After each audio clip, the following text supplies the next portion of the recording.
but Yes. also feel free. Okay. Just not, and also colleagues, feel free to open your camera if possible. I know it's Saturday, not all of us are prepared to open cameras, but Excuse me, Sarah, can I just say something? Yes, please. Pour la langue française, si vous voulez, il y a la traduction, l'interprétation. Vous allez voir le bouton d'interprétation au bout de votre écran. Alors, vous choisissez la langue française et la traduction est là. Merci beaucoup. Merci, Sarah. Marwan. Merci, no, merci. Bonne chance. I see here Hampeleni Lodia. I hope I'm pronouncing correctly. Hampeleni Lodia. Yeah, good morning. I'm giving you the floor if you want to say something. Yes, good morning, fellow women. I'm from Namibia. Can you hear me? Yes, we can. Okay. I just wanted to express my gratitude for this program. I'm very much appreciative for the opportunity that he has granted to me. It's an eye-opener to me. And I hope at the end of these programs, I will able to understand the goals and the strategies that the Africans program and the women put in place for the sustainable development.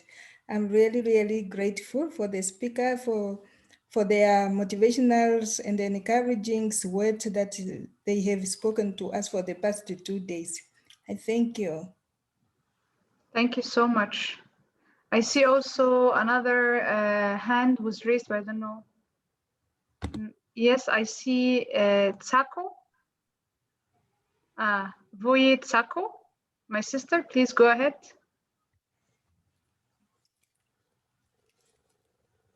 Hello, everyone. I wonder if you can hear me.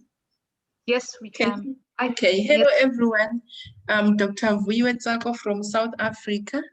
I also want to express my appreciation for the program of this nature. Ever since it started, I've been enjoying each and every time that I manage to connect. I'm hoping to gain a lot in terms of the proceedings going forward. And I also wish that everyone enjoys the program going forward. Thank you. Thank you so much. Please lower your hand when you finish so I can see. We have Susan Makuka. Yes. Susan. Hi. Hi, how are you? I'm fine, thank you. Great. My name is Susan, Dr. Were from Nairobi, Kenya. I'm very, very delighted to be part of this program. I have learned quite a lot in terms of, helping us get to understand what we need to do to put ourselves to the front. And I am looking forward to more information as we continue with the program. I'm really excited to be part of this team. Thank you very much. And I look forward to a great session today and the coming days. Thank you, my sister. Probably the last person I would like to introduce. I know she's been keeping very low profile since she joined. Before I start, I'm starting immediately the presentation. Dr. Linda Matwisha from University of Cape Town. Dr. Linda, would you like to introduce yourself and maybe give a few words from the University of Cape Town side? Thank you. Very happy to see you. Yeah, allowed to talk. Yeah, I have. Good day, Sarah. I've just joined. I'm not sure what comments are we giving? Are we giving our assessment? Just the reflections, open. Yeah, just opening words. Nothing. We haven't started yet. All right. Thank you, Sarah, for that. And good morning, fellow participants in the program. I think it's a very great program. I'm excited to be part of it. And I've particularly enjoyed the quality of presentations, those that I've managed to connect into. In particular, the first day, the lady, I forgot the name. I truly appreciate. I thought the presentations were of great quality and the content as well. And I think the one thing, perhaps the one message to the organizers, I'd like to commend them for being bold and continuing to host the program this year, even though we are on lockdown. And I think they have chosen a fantastic platform. And the one recommendation I would give to the organizers is perhaps we find a moment to orientate us on how the platform works, so that we can have maximum gain from this online from the online program, because there are very great functionalities.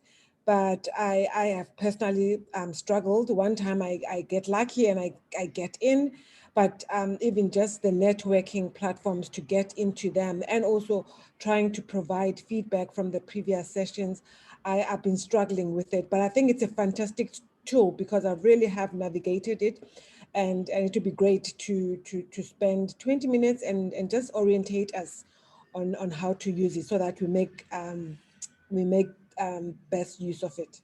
Thank you.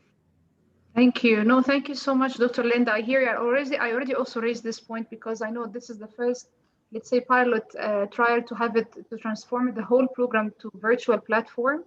I even asked Mr. Marwan today to keep like a slide on the orientation on the presentations, and also how to connect and interpretation. And by chance, I see now from, I think, one of our colleagues from the Francophone countries, she's referring to j'ai cliqué sur le français, she's trying to connect, mais je n'ai pas toujours par la traduction comment le faire. So Marwan, probably you can just respond to her in the chat in French. But in any case, you need to choose I think, English, and then mute original if you would like to listen only to English. And I think for French, it's the same choice. But he will get back to you. Her name is Mariam Badini. So, Mr. Marwan, are you with us to help her? Yes. Okay. I will reply on private chat right away. Thank you.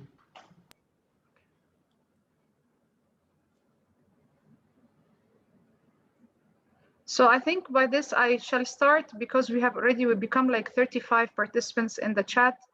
Can you see my presentation, colleagues? Yes, we can see it, Sarah. Okay, perfect. So thank you so much. I should give you, maybe I will try to keep my presentation short, to 10 to 15 minutes. And maybe we open the floor for some Q&A questions, and probably after that I can reflect a little bit on the COVID-19 crisis. So thank you for joining us today. My name is Sara Hamouda, as probably some of you know me already. I work at the African Peer Review Continental Secretariat for Mechanism. It's an African Union organization. I'm gonna dig deeper on what the APRM is doing, what is our mandate, activities, and relevance to SDGs and Agenda 2063 afterwards. I'm based in South Africa. It's been my third year here. With an origin from Egypt. So now South Africa is like a second home.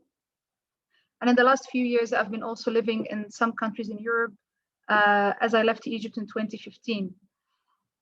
Today's topic is APRM and Agenda 2063 from policies to actions. I'm gonna focus on the APRM in a nutshell, what we do, what is our activities, what is our mandate, our role in the promotion of good governance for the implementation of Agenda 2063 and SDGs.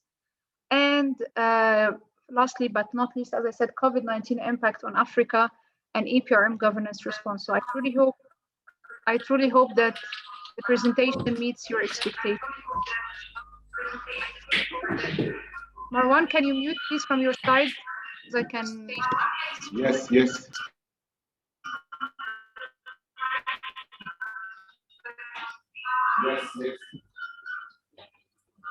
Because I'm listening to my echo. right, perfect. I think I can proceed. So the EPRM in a nutshell, as I said, it was established based on a decision taken by the heads of states in the 6th summit of NAPAD, New Partnership for Africa. As you know, it was also founded in 2002 after the transformation of the Organization of African Union to the current African Union. So in 2003, the member states, African countries, and I think this was even led by South Africa, Algeria, and with the support of some Western African countries, they come to the realization that we need to have our own tool and our own instrument as African Union and African member states to assess countries' performance on good governance. Of course, as you know, good governance has been raised in many reports by many scholars, by many organizations and international donors in order to address the long-lasting crisis in Africa and long-lasting challenges like debt crisis, like capacity building. And Marwan, can you please mute? Yes, I mute everybody. Sorry. Okay. Because, okay, let me proceed. So this is the rationale, as I said, that we need to have our own tool for sharing experiences, best practices, and also identify deficiencies and assessing capacity building to foster policies, standards, and practices that lead to political stability and economic growth in Africa. So this is how the EPRM was founded in 2003. It was part of NAPAD, and afterwards it started to get more independence to assess NAPAD projects and also the donor projects in Africa and the African Union programs relevant to or pertinent to good governance. So in 2017, there was a decision for revitalization of EPRM and to become fully integrated into the AU system in order to address or cover or approach the challenges that the mechanism went through in the last 10 years. So the EPRM is basically conducting country reviews and research on good governance on 4 aspects of good governance in the continent: democracy, political governance, of course, economic governance, corporate governance, and broad-based sustainable economic development issues. I see, I'm sorry to interrupt again my presentation, but Mr. Marwan, I got a query from Miss Beauty, who's delivering after me, about the links. Can you please make sure that she and Dr. Mahdi receive the links for today? Yes.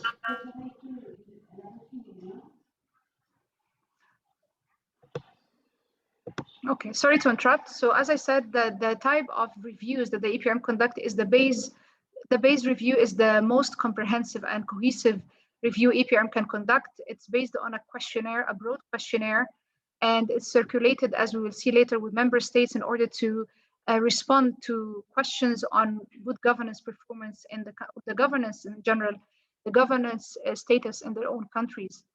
And I think the APRM has been doing this for long, and some of the results is usually the National Plan of Action, where the member states is asked to align and conduct some reforms.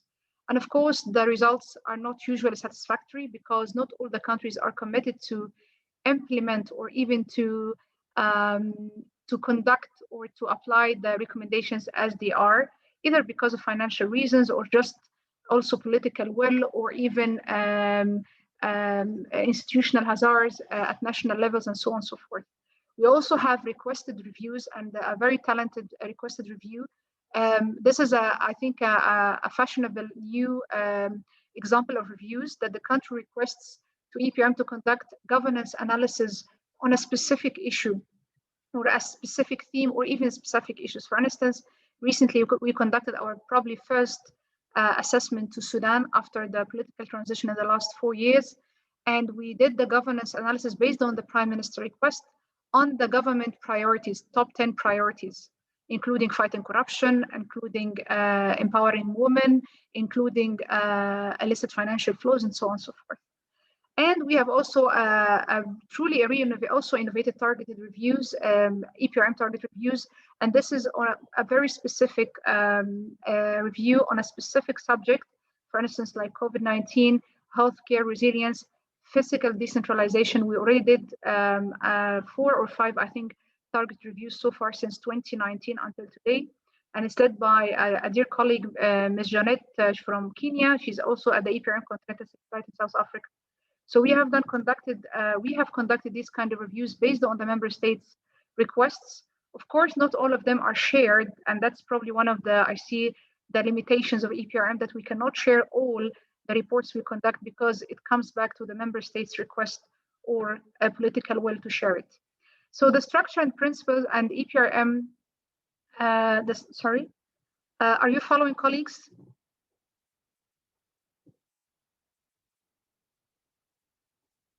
Yes. Are you still following? Yeah, I see that now become 40.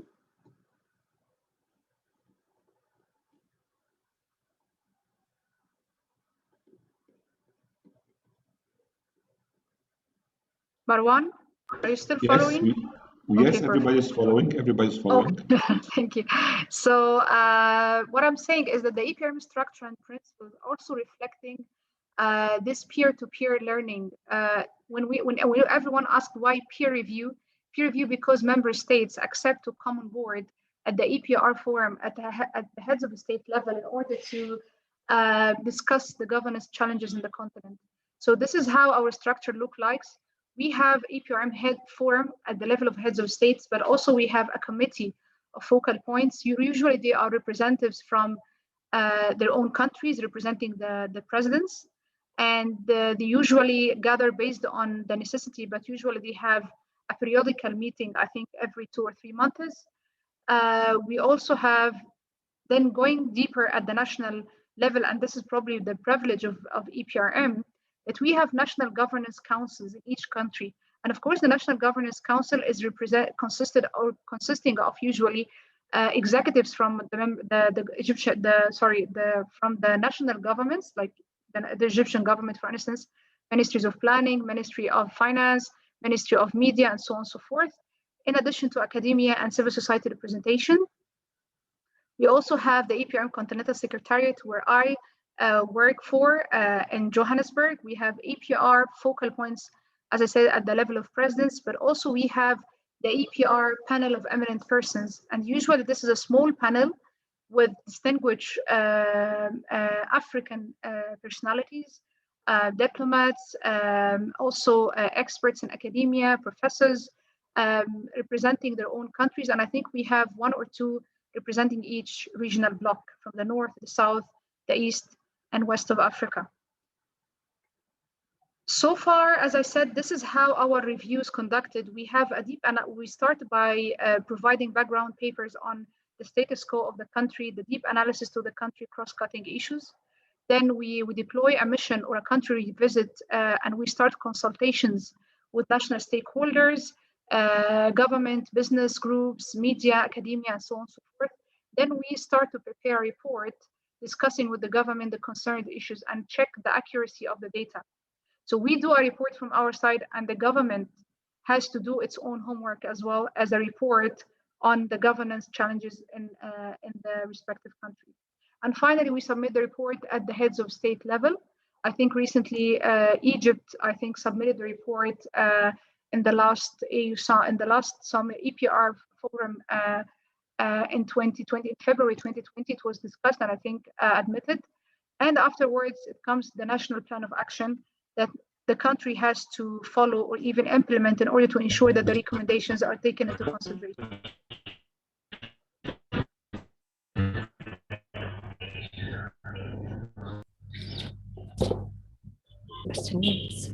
Okay, I see that now people are asking me to slow down. Okay, okay, thank you. So let me move to the next slide. Yes, Agenda 2063, Aspirations and Key Stakeholders. Yesterday already, Dr. Matlosa, the head of political affairs, the department, he already touched upon Agenda 2063, so I don't want to be redundant or repeat what he says. But as he perfectly alluded, Agenda 2063 is Africa blueprint, I mean, vision for sustainable development and also for economic and regional integration. It has 7 aspirations, as you can see. And EPR, we of course is starting from economy, from fighting hunger, poverty, ending poverty, empowering women, empowering even connections between African citizens, and also developing our cultural, African cultural identity, besides, of course, sustaining peace and improving good governance in the continent.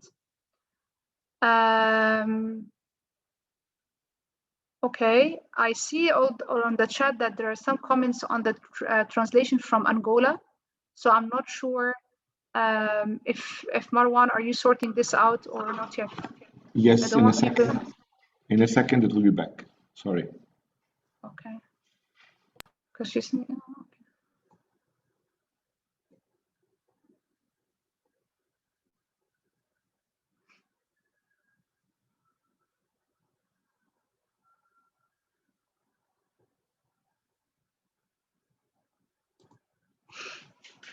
Marwan, please alert me so I can proceed, because I don't want to keep talking if people don't understand French. Okay.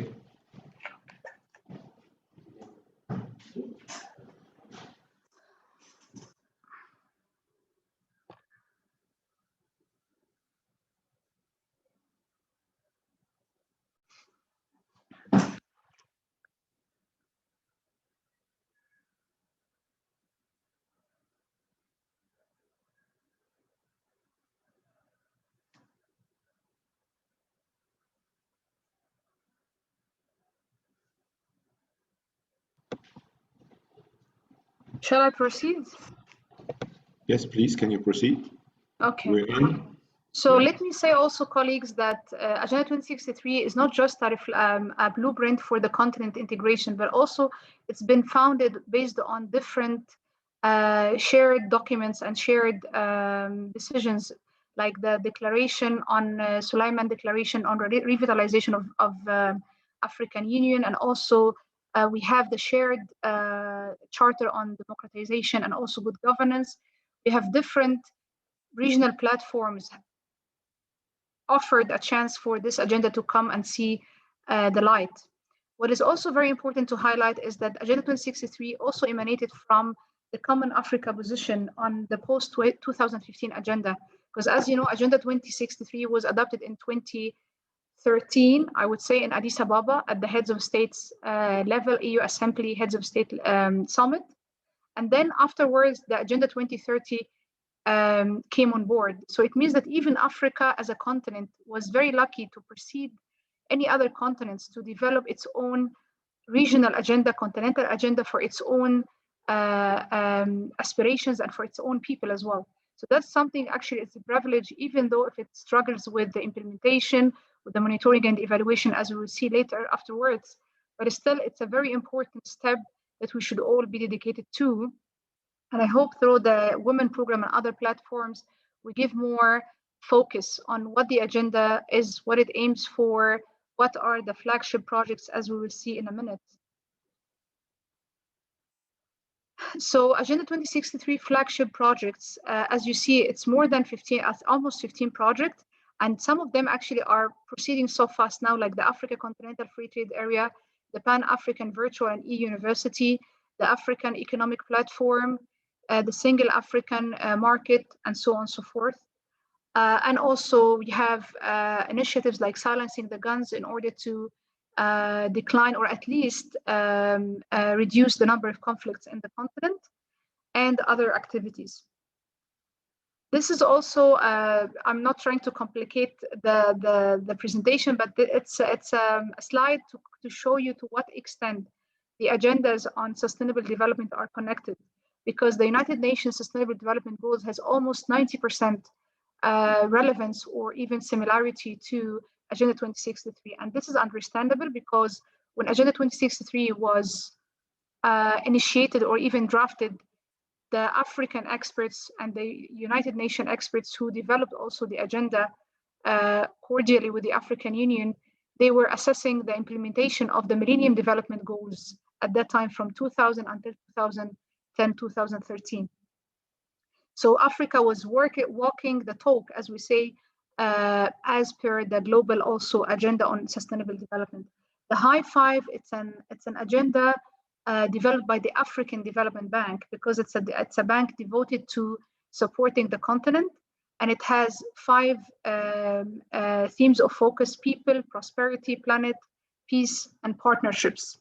So still the how we call it, still the purpose is the same, and also the goals are very relevant to each other. Probably the indicators are not slightly similar, but at least the goal is the same, which is Africa's economic and also Africa's economic development and also political integration. At national level, apologies, at the stakeholders level, the level of implementation at regional and national levels, as you see, without getting too much into details, we have at the continental level, the African Union, all the organs are devoted to the implementation of the agenda, of course, with a specific focus to the relevance, like the APRM focuses more on the governance. AUDA-NIPAD, for instance, focusing more on the implementing of mega projects, especially on industrialization, agro-process, food security, IT, and so on and so forth. And of course, I'll have to say financial arm in this is the African Development Bank, but also other financial organizations. The Assembly, the Executive Council, the Ministerial Committee on Agenda 2063, it's more giving the political niche and support, and also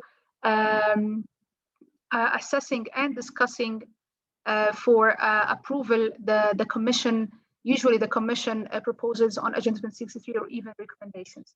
At regional level, there is an important role played by the regional economic communities, and that's something we should be aware of, like COMESA, we have ECOWAS, we have IGAD, we have SADC. Apologies for that. And of course, at national level, member states are playing extremely important role for the domestication, for developing the development plans and integration of SDGs into NDPs, to lead the coordination at national level for resource mobilization, to develop M&E system at national level to ensure follow-up on the agenda, and of course align, as I said, national development plan with SDGs. Actually, this program as women program aims to support SDG 5 on empowering women. So it's a credit for Egypt to develop such a program. And of course, jumping to governance, it's just to give you a niche on why Epm is engaged. It's because of the strong relevance between good governance and SDGs in general. And this is actually a chart given from Mo Ibrahim Foundation. It's a UK foundation based in London, and they are developing a lot of work on African economies and resilience and so on and so forth. So as I said, we have been focusing mainly on Aspiration 3 and Aspiration 4 as Africa's good governance, homegrown organization on good governance. So we focus on good governance issues, human rights, justice, the rule of law, and constitutionalism. Also, we have been given a mandate to work as an early warning mechanism for conflict prevention in the continent. So that's why we're also concerned about Aspiration 4 of the agenda, peaceful and secure Africa.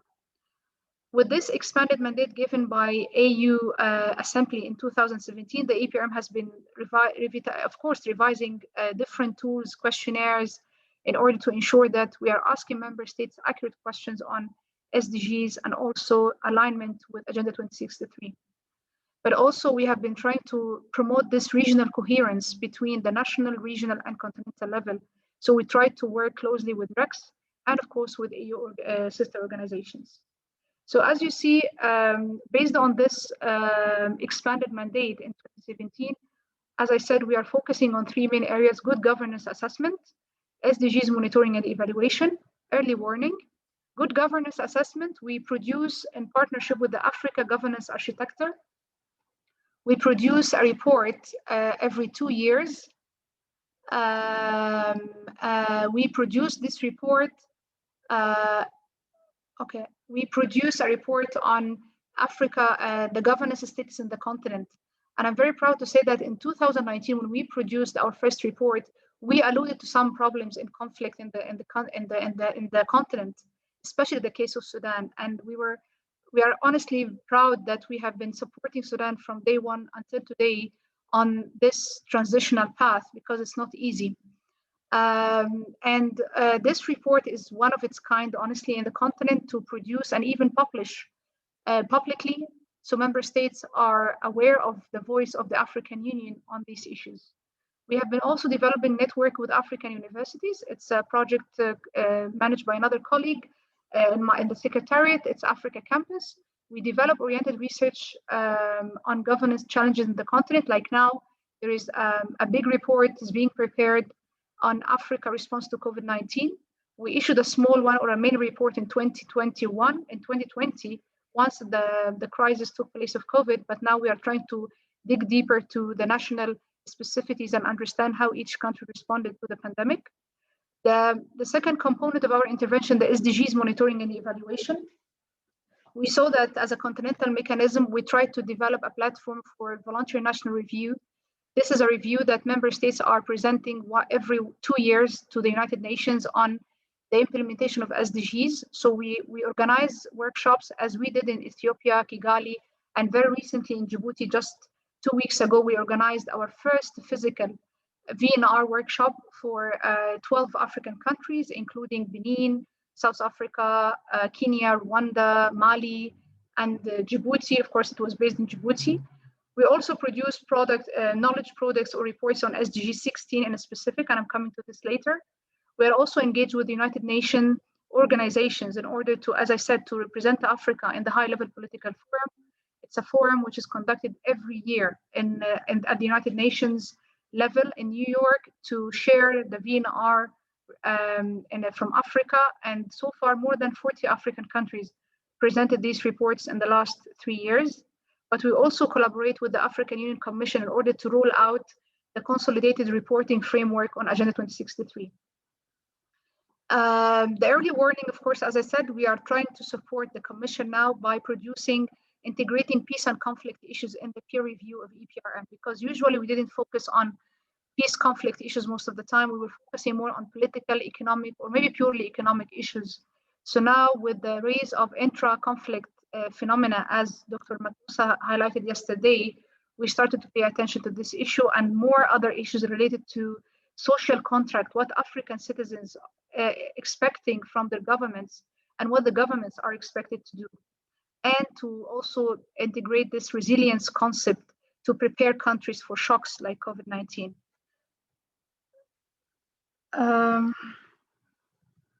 I'm trying to share, the next slide, SDG 16. Of course, Dr. Matlosa yesterday provided a broader presentation. We are more specific on SDG 16, as I said, because it meets our work on governance issues. Actually, this goal aims to build strong, efficient institutions and peaceful societies. And it's translated to 2 aspirations, as I said, in Agenda 2063. This is the alignment between the goals of both agendas. You don't have to go through it precisely now, but what I want to say that SDG 16 is extremely important because it's not just a goal, it's a goal and the enabler for the implementation of other SDGs. Speaking about inclusivity, speaking about accountability of government, speaking about efficiency and effectiveness of national bureaucracies and even the national staff and the national officials. So as you see, it has more than, I think, SDG 16 has more than 23 indicators. But again, as an APRM, we're trying to be more specific. So we are focusing on indicators of intervention that relates to our original work on governance issues. These are part of the indicators that we are working on. I'm proud to say that we have been working with the United Nations Social and Economic Department, UNIDESA, for like almost 3 years now to strengthen effective, accountable, and transparent institutions in the continent.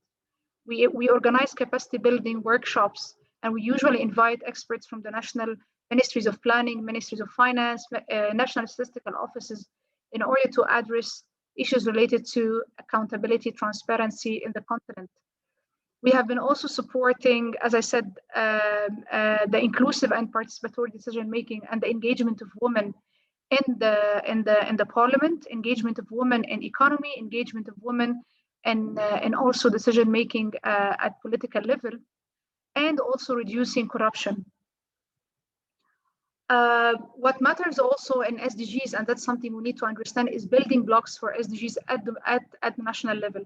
So all of you, from wherever you come from as, brilliant African women, you definitely have a role in the community to play. And I'm very much looking forward to hear more from you now after I finish my presentation on this, and how do you see your role as a player or even as a supporting player to the implementation of SDGs in your country. So where we stand as regard the implementation, I think we produced our first continental report in 2020, just before the pandemic. And unfortunately, we still have some challenges to achieve progress on some aspirations, including good governance. But here, the challenge always emanated from the lack of data and statistics on some aspect or some indicators of SDG 16, especially statistics on violence against women, or peace and security situation, and so on and so forth. So it's very important also that we still work on this, addressing also the peace and security issues at continental level, because this is how you can convince countries to come on board and discuss, even at national level, their own conflict issues, like the case of Sudan now, and the situation in Darfur. I have already put the link for you, so you can get access to the report anytime. Yeah, so probably my last part is on COVID-19 and what we have learned from the pandemic. Of course, for the sake of time, maybe I can speak about this like 2-3 minutes, and then I open the floor for questions, comments, and even interactions. Of course, COVID-19 was a shocking experience for all of us in 2020. The continent has struggled severely because of that. We have economic fallouts. We have even political lack of enthusiasm to implement some regional activities. The Africa Continental Free Trade Area was pushed to be, its operational phase was pushed to start in 2021 instead of July 2020, and much more other issues, like also xenophobia and conflict against women in some countries, xenophobia against foreigners in other African countries. So the APRM has been supporting the African Union response, the Africa Joint Continental Strategy for COVID-19 outbreak. This is the strategy in a nutshell.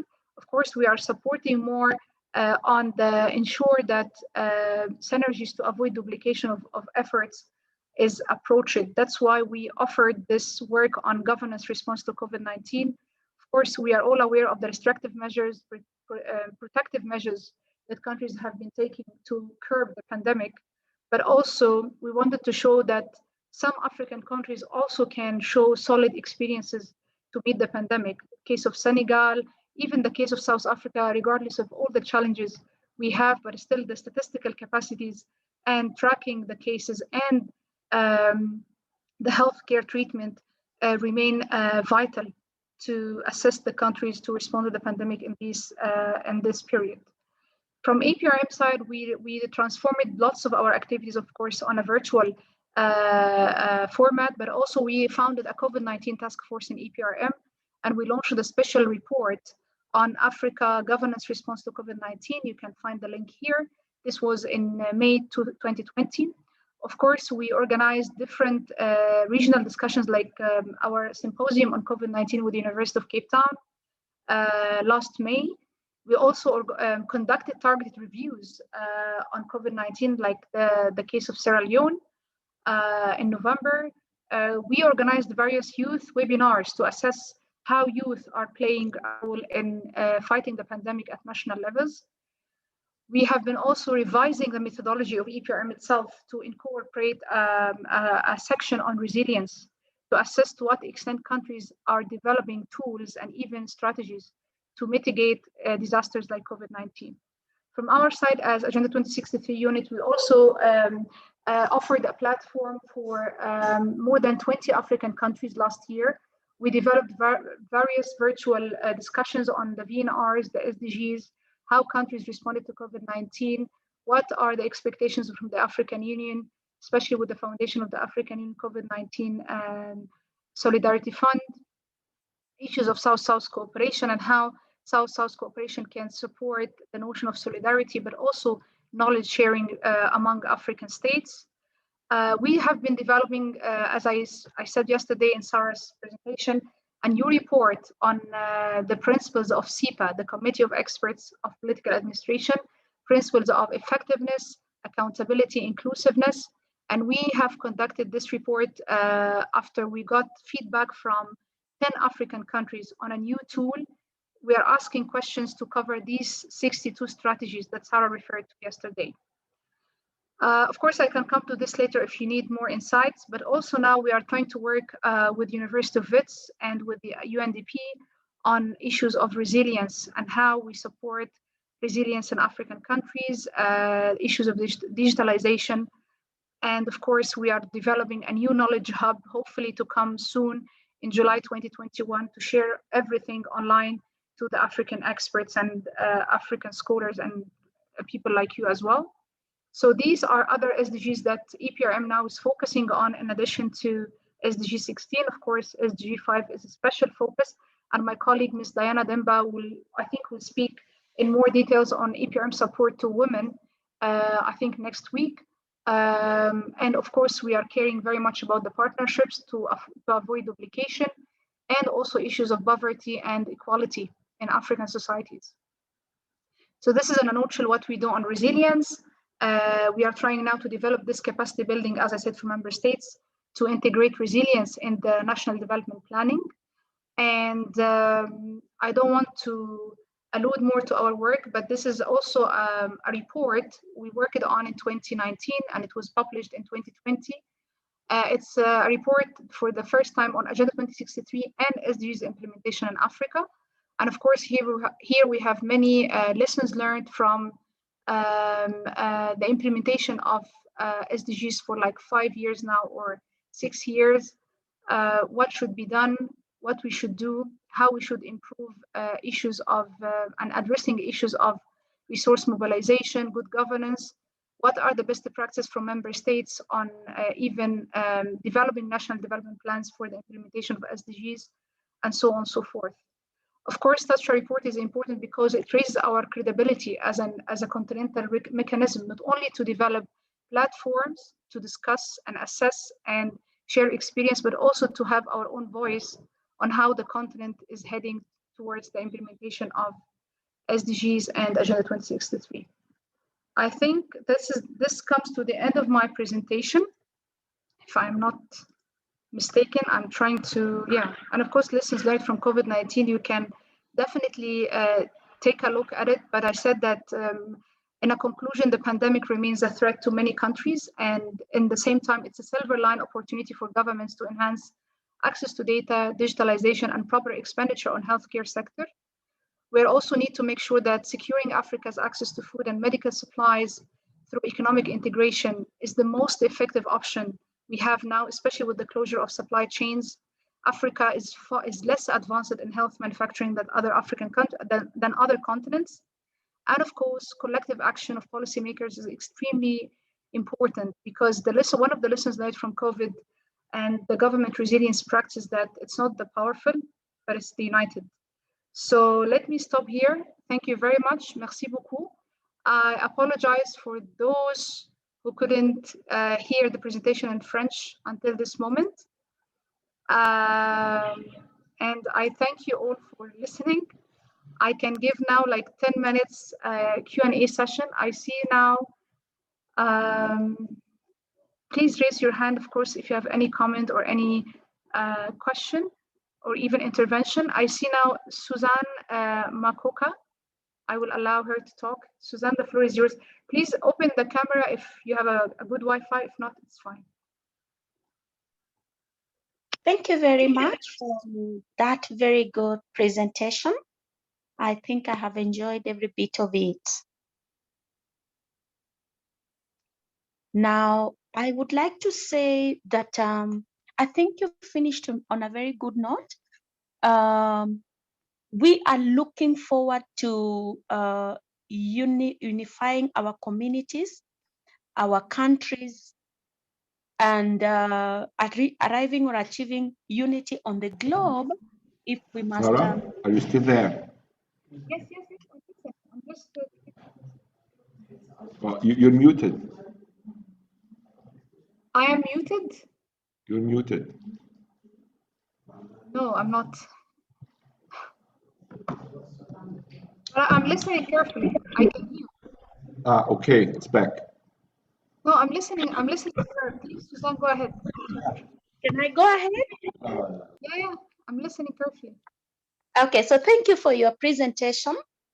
And I would like to say that unity is going to be one of the key factors if we must succeed to achieve Agenda 2063 aspirations in the light of COVID-19.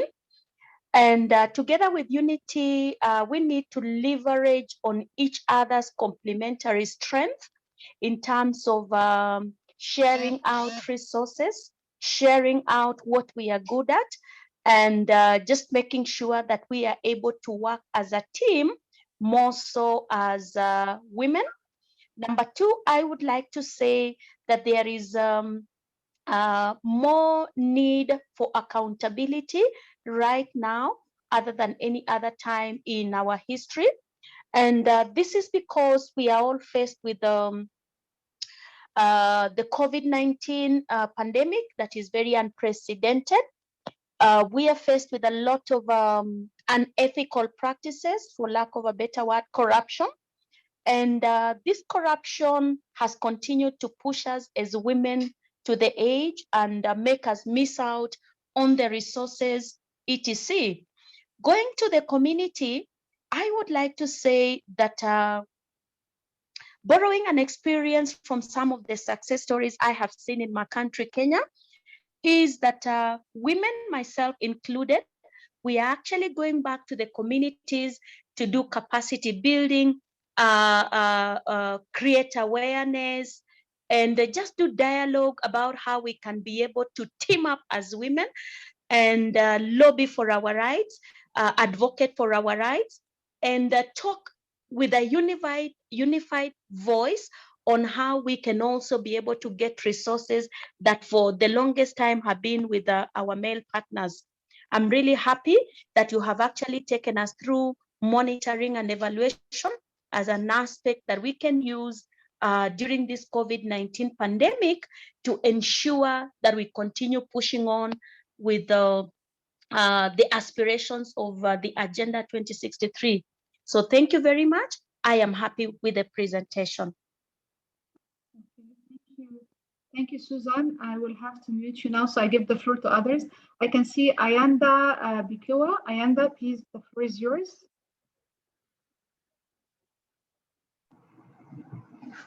Good afternoon, colleagues. Thank you very much for that presentation. It was very detailed. As you were presenting, I had a lot of questions that I wanted to ask, but you gave a thorough presentation. So I only have two questions that I wanted to ask you. I just wanted to find out from you what extent you have in terms of influencing resolutions at the United Nations in respect of SDGs and the high political, the HLPF. Because right now we are faced with the challenge in negotiating that resolution with the effect of COVID in terms of development for African countries. One of the biggest challenges that we have is financing for development for Africa. Given the political changes and the economic shifts and the reprioritization of access to resources by developmental agencies, to what extent will the APRM assist the Africa Group in negotiating favorable conditions so that we can best access financial resources for development in the implementation of the SDGs? And the second question that I have is with regards to the peer review of countries, of African countries. To what extent do you enforce or encourage governments to implement your findings in some of the reviews that you do? And what support does the APRM give to those countries? Especially, you mentioned the case of Sudan, because I'm trying to understand the balance between Sudan's inclination towards developed countries' investments into the country vis-a-vis investment by African countries into Sudan. Thank you. Well, I didn't ask can you introduce yourself, because I didn't know you're from which country. I'm sorry. I'm sorry. My name is Ayanda Bekwa. I am at the United Nations. I work with the South African mission at the United Nations. Thank you. Okay. No, thank you so much. Well, your two questions are very, important, and we can even have a bilateral discussion on that. But I can brief you on what we have been doing since 2018, 2020 on the HLPF activities, either to organize this regional discussion at the EU level between member states and the EU mission to New York, or also our contribution in the key messages that usually are sent to New York after the Africa Sustainable Development Forum to the United Nations in New York. We are part of the task force of the forum with the UNECA, Economic Commission for Africa, and the CEO himself and myself as officer in charge of Agenda 2063. We always concern about, of course, incorporating key messages on Africa's situation and Africa needs, but also, because the goals are interlinked and also broad, we have other groups working from the African Union Commission, from the African Development Bank on other goals. So you will not see necessarily that EPRM voice is in all the key messages sent to New York, but at least the messages relevant to SG 16 and 17 in particular are usually revised even by EPRM. That's number one on the reprioritizing priorities for Africa and the voice for Africa. I think UNECA also plays an extremely important role as UN Economic Commission for Africa, because they also produce statements on the situation, especially from financial side and the economic situation in Africa on COVID, and they even asked for a debt relief. I remember in April 2020 on this issue because of COVID. This is quickly our influence on the Africa Group and resolutions, of course, in the HLPF. Actually, our VNR exercise at the continent is also part of the support to African states before presenting or submitting the reports to the HLPF. It's more on the technical support. Enforcing countries to implement EPRM recommendations, that's always the challenging part. It comes at the end from the political ownership and political will of this country to apply reforms. Of course, it doesn't go with no money. It needs some financial support. We support when we organize our activities from the African Union budget, so we don't overdue or even cost our member states when we travel to organize capacity building workshops or even big reunions. The secretariats of EPRM or the national governance councils also shall play a role, but of course, because of they are mainly supported by member states, it depends from a country to another to support the implementation of this MPOA. Marwan is saying we should close in 1 minute because we don't have time anymore. But let me thank you for listening, and we can continue the discussion after this session. Can we open please the camera for a group photo if possible? If Marwan, you allow me to. Yes. Yeah, but please, who wants to open the camera, please raise your hand so we can do it. And also, our participants, please, when we finish this session, please go back to our Hubilo platform that you have opened. Just go back and click the same link. I mean, go to the same page you had. So now I will allow everybody to come in. We don't have even a chance to give a 5-minute extra because we also started late. Do we have any possibility for that? I see a lot of people want to talk. Yes, just a second, please. Just give me 5 minutes if I can close in 5 minutes because I feel bad now. I see Dr. Linda, Charity, Alu. 3 people wants to talk. Okay, we'll do that. Okay, Dr. Linda, please, just 1 minute, and then I will give it to Wafa as well because Wafa wants to talk. Thanks, Sarah, for a very thorough presentation. The one question that I have for you is, are there any examples of the impact and the changes caused in any particular country that have resulted from what to do, and maybe what were the enablers within that country that made it that affected those changes. Thank you, Dr. Linda. Yeah, I think it depends from a country to another. For instance, in Algeria, I'm just giving an example came to my mind now. We provided an Algeria recommendation to increase the participation of women in the parliament. And I think based on the recommendation of APRM, the representation of women in the parliament, I think increased up to 33% very recently. So that's just one example I'm giving. In South Africa, because we are working closely with the government on issues of participation, even inclusivity, gender rights, I think a lot has been done on the ground for building capacities also for the South African government. And we're proud to say that now they're proceeding with a second review with EPRM. So it means that at least some countries feel that we have relevance to support their national governance reforms. I see now the last one, maybe Ms. Dr. Wafa Elgara. I'm sorry, I can't respond in details because we need to finish in 3 minutes. So, Madame Wafa, vous avez la parole. Merci, Sara. Thank you very much. Actually, I have several questions, but given the time, time frame, I'm just going to ask one question. I'm just curious about the whether because you talk that you act at the continental level, regional, national level, but how about at the institutional level? And what role do you think the private sector could have in advancing like the SDGs and some of the items on your agenda? Thank you. Thank you so much, Dr. Wafa. No, of course, the private sector is extremely important, similar to the civil society.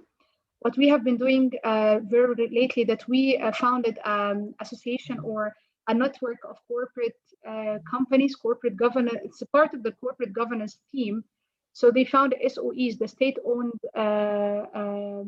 associations or state-owned also companies. So we have been discussing with them how they responded to COVID-19 and how we should mobilize resources and even knowledge and capacities in order to produce even the basic needs like masks and stuff like that.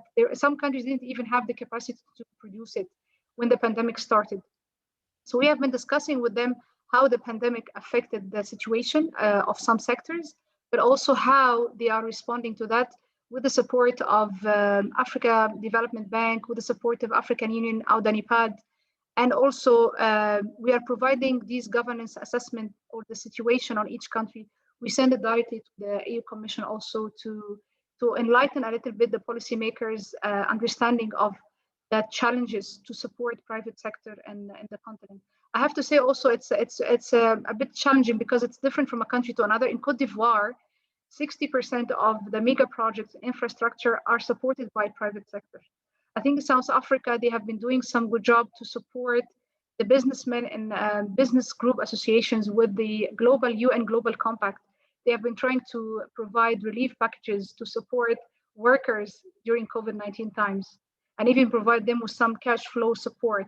So it depends from a country to another, but of course, this is one of the important aspects that we are trying to address among our governance issues. So I think I don't see now. Yeah, thank you, Dr. Wafa.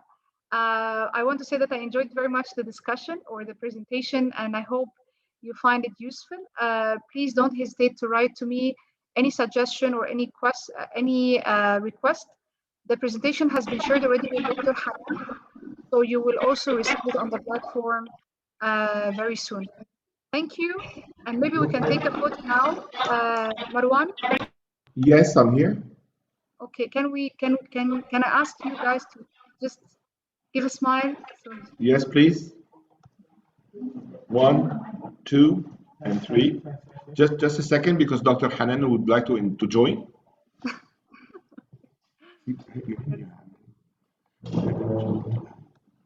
I can't see everyone on the screen, but it's fine. I hope that they are all connected. Like the 49 participants to open the camera, but I'm not sure. Yes.